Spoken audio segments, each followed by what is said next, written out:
How to fix Minecraft. We were unable to verify what products you own. Please check your internet connection problem. To do this, open File Explorer. After opening File Explorer, double-click the disk where Minecraft is installed. Then double-click Program Files and Windows Apps.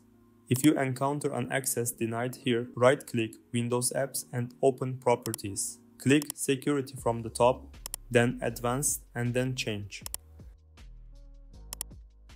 In the Enter the Object name to select section, type Administrators and click Check Names. Click OK to proceed. Tick Replace Owner on Subcontainers and Objects and click Apply.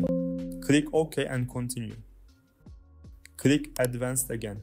Select Administrators from Permission Entries and click Edit. Tick Full Control and click OK. After doing this, you can open the Windows Apps folder. Inside this folder, locate the Minecraft folder. Double-click it, then right-click Minecraft and run it as admin.